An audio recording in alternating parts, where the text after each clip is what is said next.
Magandang araw po sa inyong lahat. Ako nga pala si Sally, 32 years old. Single mother na naninirahan sa isang simpleng apartment malapit sa eskwelahang pinapasukan ng anak kong grade 7. Kung hindi ako nagkakamali, ay nasa 6 na buwan na rin kaming naninirahan sa apartment na ito. Kung kaya naman kahit papaano, ay nagawa ko ng makuha ang tiwala ng may-ari. Nasa second floor ang kwarto naming dalawa ng anak ko, habang nasa baba naman naninirahan ang mag-asawa.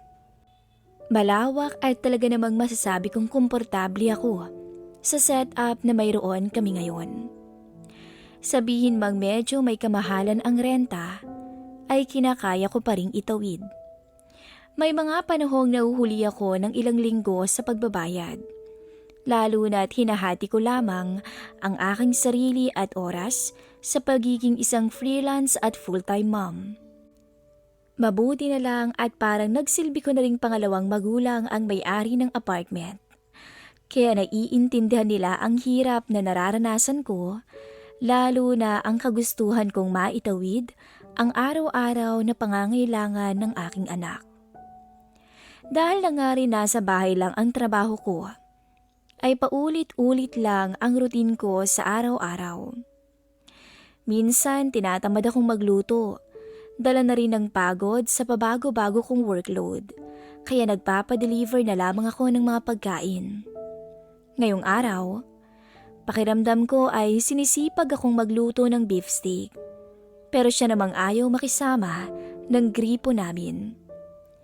Pasensya na Sally, kanina ko pa tinatawagan na mag-aayos ng gripo pero hindi naman niya sinasagot ang tawag ko. Sabi ni Tia Maddie habang hawak ang cellphone nito. Inaamin kong kanina pa ako naiinip pero hindi ko yon pinahalata sa kanya at baka mas lalo lamang itong ma-frustrate sa mga nangyayari. 10:00 pa lang ng umaga, kung kaya naman may oras pa na natitira bago ang tanghalian. Tiyak uuwi ang estudyante ko dahil iyon ang nakasanayan niyang gawin kahit alam kong nabasa naman ito ang chat kong bumili na lang muna siya ng lunch sa cafeteria. Habang hinihintay ko ang request na maintenance, ay napagpasyahan kong manood muna ng K-drama. Total mahigit 1 oras naman ang isang episode ay sapat na iyong pampalipas ng oras. Pero hindi nagtagal, ay nagulat na lamang ako nang ang asawa ni Tia Maddie ang kumatok sa pintuan. Okay lang ba kung pumasok ako, Sally? Nabanggit kasi ng asawa ko ang tungkol sa nasirang gripo kanina. Hinayaan kong gawin ng matanda ang pakay nito sa unit namin. Kahit pansin kong panay ang nakaw nito ng tingin sa akin. Siguro dahil na rin yun sa suot kong manipis na roba. Gustuin ko man kasing magsuot ng duster o coordinates, ay mas komportable akong magsuot ng manipis na damit, lalo na't medyo mainit dito sa kwarto namin tuwing tanghali. Pasensya ka na, Sally. Mabilis lang sanang maayos ito kung hindi busy ang kinukuha naming maintenance. May kontrata daw kasi siya ngayong linggo, kaya hindi niya maaasikaso ang request natin. Sabi nito sa akin. Gusto mo bang makigamit na lang muna ng kusina? Hindi naman nagluluto si Maddie ngayon dahil pang 10 tao ang niluto niyang ulam kaninang umaga. Gustuin ko bang tanggapin yun? Ngunit mabilis kong tinanggihan ang alok ng matanda. Hindi kasi ako yung tipo ng taong mahilig humingi ng pabores sa iba. Maliban na lamang kung parte ng kontrata, tulad nitong maintenance at pagpapaayos ng apartment. Mas nanaisin ko na lamang gumastos muna sa food delivery kaysa magkalat sa kusina ng iba. Magpapadeliver na lang po ako ng pagkain namin ngayong araw. Sabi ko at saka bumuntong hininga. Kunwari kasi, nakatingin ako sa aking cellphone. Pero kanina ko pa napapansin na sinasadya ng matanda na yung muko sa ilalim ng lababo para makitaan ako sa maripis kong suot. Kaya naman pala mahirap. May bumara sa daluyan ng tubig. Sabi niya pagkatapos nitong tumayo at lumapit sa akin. Ganun po ba? Kung mahihirapan kayo sa pag-aayos, pwede naman akong humanap na lang ng iba. Bahagya akong natigilan nang mapansin kong grabe na kung makatingin siya sa akin. Hindi man ito nagsasalita, pero may halata ko o halata kong may ibang kahulugan ang mga tingin nito. Ang ganda mo pala sa malapitan, iha. Kaya pala tuwang-tuwa ang mga border sa tapat kapag nakikitang lumalabas ka. Sabi nito sa akin. Wala ka bang balak mag-asawa ulit? Mas lalo akong nagulat sa tanong niya. Sayang. Dalagang-dalaga ka pa namang tingnan. Maraming ang nagtatanong kung single daw bang border namin. At kung kapatid mo ba yung batang lalaking hinahatid mo sa school.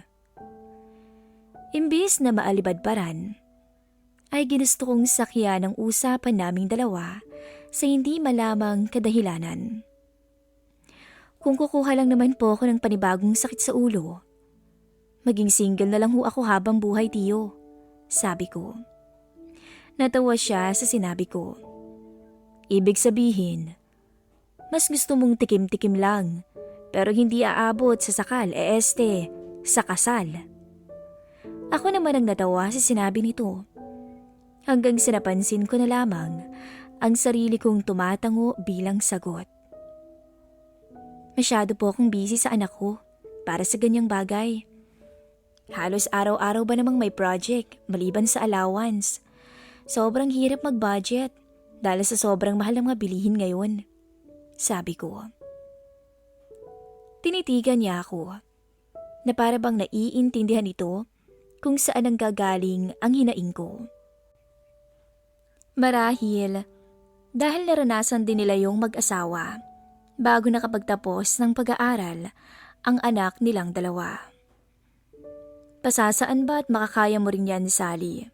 Huwag mo lamang papabayaan ang sarili mo at baka sumuko naman ang katawan mo sa kakatrabaho.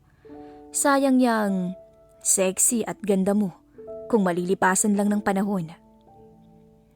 Napansin ko agad kung paano bumaba ang tingin nito sa katawan ko. Hanggang sa napalunok siya.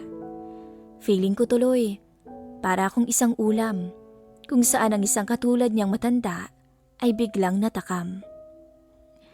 Kalmahan niyo ng kaunti at baka ma-stroke kayo sa kakatingin sa akin yan, sabi ko. Muli siyang natawa sa sinabi ko at bahagya pang napakamot ng ulo. Sorry, nahalata mo ba ako, Sally? Sabi pa niya. Tumango lamang ako. Hindi ko kasi maiwasan. Anya tsaka bumuntong hininga. Siguro, kahit sinong nasa kalagayan ko ngayon, matutulala rin kung may magandang babaeng nasa harapan nila. Maliban sa mabait at malambing, ay napakaganda rin. Dugtong pa nito. Ganun po ba? Sabi ko tsaka matamis na ngumiti sa kanya. Ang galing niyo ho palang mambola, no? Hindi nakakapagtakang tumagal kayo ng misis niyo. At siguro, marami pa kayong ibang pinaiyak ng mga babae noon. Muli siyang natawa, tsaka sunod-sunod na umiling sa harapan ko. Wala akong pinaiyak. Pinasigaw ko lang sila sa kama. Lover boy yata to nung nasa serbisyo pa ako. Kung titingnan, ay may lakas pa naman ng matanda sa kabila ng edad nito. Pansin ko iyon sa kisig niya, na tila ba resulta na rin ng maingat at healthy lifestyle nilang mag-asawa. Marahil ay napansin nitong bahagya kong natahimik sa kinatatayuan ko, kaya siya na itong unang umimik at nagsalita. Magagalit ka ba kung sasabihin kong gusto rin kitang mapasigaw tulad nila, Sally? Muntikan ko nang makagat ang pang-ibabang labi ko dahil sa sinabi nito. Hindi ko inakalang kaya niya yung sabihin sa akin nang hindi man lamang nahihiya.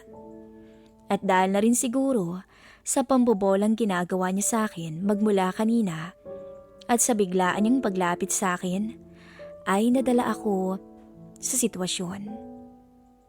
Matagal na rin akong nabakante sa lalaki. Kaya nung lapitan niya ako na may kasamang isang makuhulugang haplos sa braso ko, ay para akong tinupok ng apoy. Basta, mananatili tong secret sa misis ko, iha. Okay? May pag-iingat niyang sambit. Mahina naman akong natawa dahil nahalata akong may natitira pa rin naman tong takot sa kanyang asawa. Secret lang, tiyo. Nakangiti kong sambit. Ganun na nga. Sambit nito nang magawa niyang ilapit ang mukha niya sa akin. Doon, maingat na nagpakasawa siya sa akin na para bang ako ang asawa niya. Unti-unting bumagsak sa sahig ang mga suot ko. Hanggang sa dumapo ang halik at haplos mula sa isang matanda na doble ang edad sa akin. Mula sa leeg hanggang bumaba pa ng tuluyan. Gusto niyang sulitin ang bawat sandaling nasa unit ko siya. Hinayaan ko naman ang sarili kong ibigay lang kung anong naisin ng matanda. Matagal na rin, magmula nang maramdaman kong may taong handang iparamdam sa aking maganda ko at nararapat ingatan at pasayahin sa kabila ng pagiging babaeng may anak na, ngunit walang asawa. Pakiramdam ko tuloy, nanalo ako sa loto dahil pumayag ka, Sally. Hindi pa rin ako makapaniwala. Bulong niya habang nakahiga sa tabi ko. Nilingon ko ang matanda at nakita kong nakapikit ang mga mata nito habang may matamis na ngiti. Hindi ko rin napigilang huwag mapangiti habang iniisip na nagawa kong pumatol sa isang matanda. Sasabihin ko pa sana sa kanya na pwede pa siyang umulit kung gusto niya, nang biglang may malalakas na katok mula sa pinto at narinig namin ang malakas na boses ni Tia Maddie habang tinatawag siya. Alejandro, hindi ka pa rin ba tapos dyan? Malapit ka ng abutan ng tanghalian. Usad pagong ka. Lagot ka, Chong. Bulong ko sa kanya na ikinatuwa naman ito. Bagya pa akong nakiliti sa bigote niya nang bumulong din siya sa akin. Hayaan mo nang ma-high blood ang asawa ko. Ang mahalaga, nakatikim ako ng ibang ulam. Tumango lamang ako dito, tsaka nagmamadaling bumangon sa kama. Saglit akong nag-ayos ng aking sarili bago ko binuksan ang pintuan para harapin ang misis niya. Sinalubong niya ako ng mapanuring tingin, pero hindi nagtagal ay kumalma din iyon nang marinig niya ang sinabi kong kanina pa umalis ang mister niya para bumili ng additional Teflon tape at pantapal sa lababo. Nahirapan pa siyang ayusin dahil maliban sa barado ay may konting crack daw po yung tubo. Sabi ko tsaka bumuntong hininga. Pansin ko namang na-stress ang mukha nito ng bahagya. Kung hindi lang busy si Nardo, siya na lang ang pagagawain ko, Sally. Alam mo namang maliban sa pulido at mabilis siyang magtrabaho, ay hindi pa yon nananaga ng singil. Muli na namang umasim ang mukha nito. Marahil bumalik sa alaala niya ang asawa. Kung hindi ako nagkakamali, ay nagawa ng makarating sa baba dahil sinenyasan ko itong dumaan sa fire exit. Yung asawa ko kasi, parang pagong sa bagal kung magtrabaho. Kita mo nga, bumili lang ng mga kailangan, hindi na nakabalik. Panigurado dumaan na naman yun sa kumpare niyang lasenggot sugarol. Makakatikim talaga yan sa akin mamaya. Sabi ni Tia Maddie. Lihim akong napangiti sa sinabi nito. At napailing na lamang pagkatapos kong maisara ng mabuti ang pintuan. Kung alam mo lang po sana, sabi ko. Sinulit ng matanda ang mga panahong inaayos niya ang gripo sa aking kusina. Pero nung nakaraan, napansin kong napapadalas na ang pagpunta niya sa pamamagitan ng fire exit. Maliban doon, sa tingin ko, bahagya na ring nakakatunog ang misis niya na may ginagawang kababalaghan ng kanyang asawa. Nag-uusap pa rin naman kaming dalawa minsan, pero medyo naiilang na ako sa tuwing nababanggit itong siguro ay may kinalolokohan ng mister niya dahil panay ang layas nito ng bahay at may mga binibili tong kung ano-ano na hindi naman niya nakikita kung saan napupunta. Ma, bakit ang dami naman yata nating grocery? Sabi ng anak ko matapos itong mapansin ang 3 naglalakihang eco bag sa lapag ng mesa. Hindi ako umimik, pero panay pa rin ang pangungulit na ginagawa nito sa akin. Bumili po kayo ng ham? 'Di ba January pa lang ngayon? Muntik na akong matawa sa sinabi niya. Mabuti na lamang at napigilan ko ang aking sarili. Maingat ko na lamang inilahad sa mesa ang niluto kong beef steak na may kasama pang pinya bilang panghimagas. Gustuin ko magsagutin ang mga tanong ng anak ko, ngunit hindi pwede. Mas lalo ring hindi ko pwedeng ibalik ang groceries dahil tiyak na malaking gulo lamang ang mangyayari. Sa ngayon, ay masaya na akong namumuhay kasamang anak ko sa sarili naming pamamahay. Maliit man, pero masasabi kong payapa naman, lalo na't rent to own. Hindi ko na kailangang mamroblema kapag nasisira ang mga gamit dahil mayroon namang on-call maintenance provider ang subdivision. Ayon pa nga sa dati kong kakilalang naninirahan malapit kina Tia Madi, halos 1 taon na rin magmula nang mawala ang asawa niya dahil sa stroke. Siguro naman, walang kinalaman doon ang paglayo ko sa kanya. Lalo na ang mga panahong sinabi ko sa kanyang huminto na dahil ayokong mas magkasala pa kaming dalawa sa kanyang asawa. Alam kong nagkamali ako ng mga panahong yun. Nagpadala ako sa mga salitang binitawan nito, maging sa uhaw na pumukaw sa akin. Kaya naman labis kong pinagsisisihan ang mga nangyari. Lalo na noong mga panahong umiyak sa harapan ko si Tia Madi. Dahil nilimas daw ng kanyang asawa ang perang naipon nito mula sa kanilang sari-sari store. Hanggang dito na lang po ang ating istorya.